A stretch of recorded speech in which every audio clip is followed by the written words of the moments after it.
PGCET 2025 ಅಪ್ಡೇಟ್ಗೆ ತಮಗೆಲ್ಲರಿಗೂ ಆತ್ಮೀಯವಾದ ಸ್ವಾಗತ. ಇವತ್ತಿನ ಈ ವಿಡಿಯೋದಲ್ಲಿ ಸಾಕಷ್ಟು PGCET ಸ್ಟೂಡೆಂಟ್ಸ್ ಕೇಳ್ತಿದ್ದಾರೆ, ಸರ್ ನಾನು MBA ಮಾಡಬೇಕಂತ ಅನ್ಕೋತಿದ್ದೀನಿ ಅಥವಾ MCA ಮಾಡಬೇಕಂತ ಅನ್ಕೋತಿದ್ದೀನಿ ಅಂತ ಸ್ಟೂಡೆಂಟ್ಸ್ ಕೇಳ್ತಿದ್ದಾರೆ.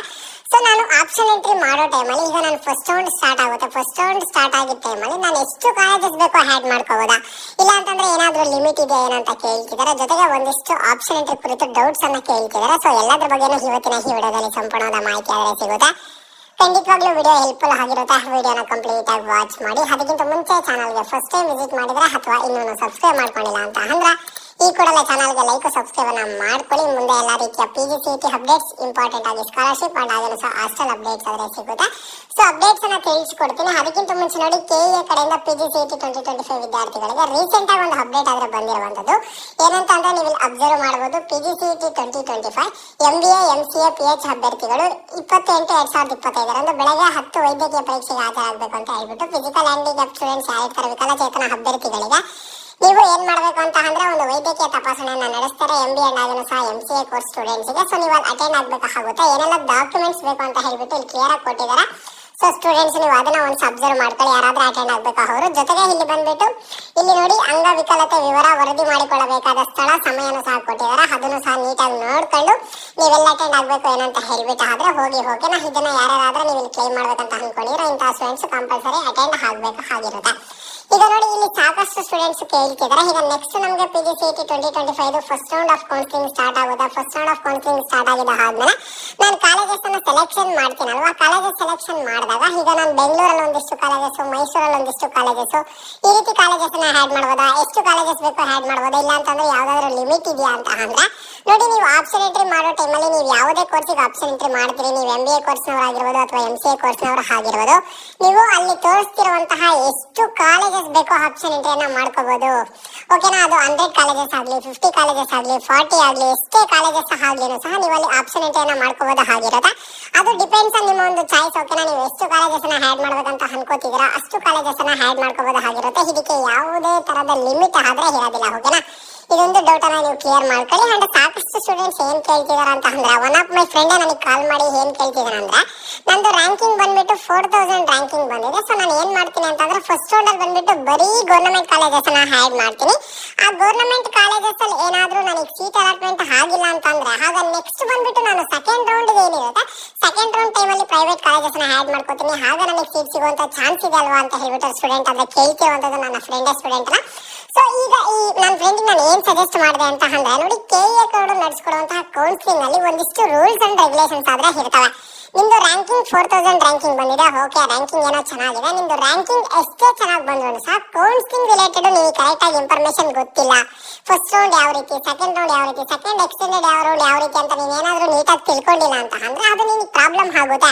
ಈಗ ಏನಾದ್ರೂ ನನ್ನ ಫ್ರೆಂಡ್ ಇಟ್ಕೊಂಡು 4000 ರ್ಯಾಂಕಿಂಗ್ ಬಂದಿದೆ ಅಂತ ಫಸ್ಟ್ ರೌಂಡ್ ಅಲ್ಲಿ ಬರೀ ಗೌರ್ಮೆಂಟ್ ಕಾಲೇಜಸ್ ನ ಹ್ಯಾಡ್ ಮಾಡದಂತ ಅನ್ಕೊಳ್ಳಿ. ಅವ್ನ್ ಟೈಮ್ ಚೆನ್ನಾಗಿದ್ದು ಗೌರ್ಮೆಂಟ್ ಕಾಲೇಜಲ್ಲಿ ಸೀಟ್ ಅಲಾಟ್ಮೆಂಟ್ ಆದ್ರೆ ಓಕೆ, ಇಲ್ಲ ಅಂತ ಅಂದ್ರೆ ನೆಕ್ಸ್ಟ್ ರೌಂಡ್ಗೆ ತುಂಬಾ ಸಫರ್ ಆದ್ರೆ ಆಗ್ತಾನೆ. ಯಾಕೆ ಸಫರ್ ಆಗ್ತಾನೆ ಅಂತ ಅಂದ್ರೆ, ಸಿಂಪಲ್ ಎಕ್ಸಾಂಪಲ್ ಇಷ್ಟೇ. ಫಸ್ಟ್ ರೌಂಡ್ ಅಲ್ಲಿ ನೀವು ಲಿಮಿಟ್ ಇರಲ್ಲ, ಎಷ್ಟು ಕಾಲೇಜಸ್ ಬೇಕೋ ಹ್ಯಾಡ್ ಮಾಡ್ಕೋಬಹುದು. ಬಟ್ ನೀವು ಯಾವಾಗ ಸೆಕೆಂಡ್ ರೌಂಡ್ ಅಲ್ಲಿ ಪಾರ್ಟಿಸಿಪೇಟ್ ಮಾಡ್ತೀರಾ, ಸೆಕೆಂಡ್ ರೌಂಡ್ ಅಲ್ಲಿ ನಿಮ್ಗೆ ಯಾವುದೇ ತರಹದ ಚಾನ್ಸ್ ಇಲ್ಲ ಕಾಲೇಜಸ್ ನ ಹ್ಯಾಡ್ ಮಾಡೋದಕ್ಕೆ. ಓಕೆನಾ.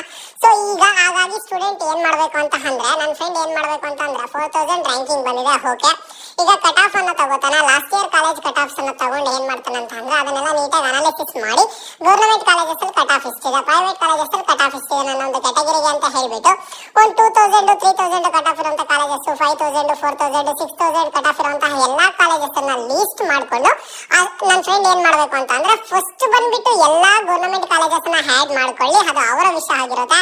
ಬಟ್ ಅದರ ಜೊತೆಗೆ ಪ್ರೈವೇಟ್ ಕಾಲೇಜಸ್ ಅನ್ನ ಹ್ಯಾಡ್ ಮಾಡ್ಲೇಬೇಕು. ಓಕೆನಾ. ಯಾಕೆ ಹ್ಯಾಡ್ ಮಾಡ್ಲೇಬೇಕು ಅಂತ ನಾನು ಹೇಳ್ತಿದ್ದೀನಿ ಅಂತ ಅಂದ್ರೆ, ಈಗ ಅವರು ಫಸ್ಟ್ ರೌಂಡ್ ಪಾರ್ಟಿಸಿಪೇಟ್ ಮಾಡ್ತಾನೆ, ಫಸ್ಟ್ ರೌಂಡ್ ಅಲ್ಲಿ ಗೌರ್ಮೆಂಟ್ ಕಾಲೇಜಸ್ ಮಾತ್ರ ಹ್ಯಾಡ್ ಮಾಡಿ ಅಲ್ಲೇನಾದ್ರೂ ಸೀಟ್ ಸಿಕ್ಕಿದ್ರೆ ಓಕೆ, ಸೀಟ್ ಸಿಕ್ಕಿಲ್ಲ ಅಂತಂದ್ರೆ ನೆಕ್ಸ್ಟ್ ರೌಂಡ್ ಅಲ್ಲಿ ಕಾಲೇಜಸ್ ನ ಹ್ಯಾಡ್ ಮಾಡೋದಕ್ಕೆ ಆಗೋದಿಲ್ಲ.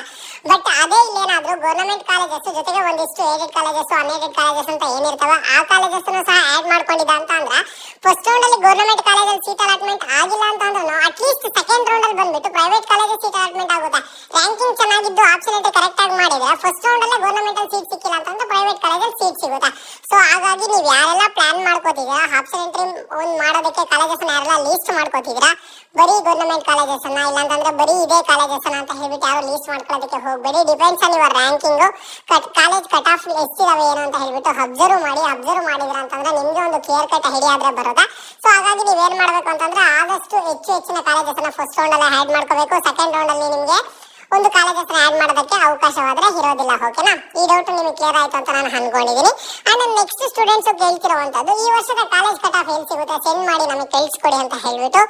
ಈ ವರ್ಷದ ಕಾಲೇಜ್ ಕಟ್ ಆಫ್ ನಿಮ್ಗೆ ಈಗಲೇ ಆದ್ರೆ ಸಿಗೋದಿಲ್ಲ. ಯಾಕೆ ಸಿಗೋದಿಲ್ಲ ಅಂತಂದ್ರೆ ಪ್ರತಿ ವರ್ಷನೂ ಅಷ್ಟೇ ನೀವು ಈಗ ಯಾವ ಕಟ್ ಆಫ್ ಅನ್ನ ಅನಾಲಿಸಿಸ್ ಮಾಡ್ಬೇಕು ಅಂತಂದ್ರೆ last year college cut of analysis ಮಾಡಿ ಅದು ಬಂದ್ಬಿಟ್ಟು ನಾನು ಟೆಲಿಗ್ರಾಮ್ ಗ್ರೂಪ್ ಅಲ್ಲಿ ಇದೆ, ಗ್ರೂಪ್ ಲಿಂಕ್ ಅನ್ನ ಕಮೆಂಟ್ ಬಾಕ್ಸ್ ಅಲ್ಲಿ ಪ್ರೊವೈಡ್ ಮಾಡಿರ್ತೀನಿ.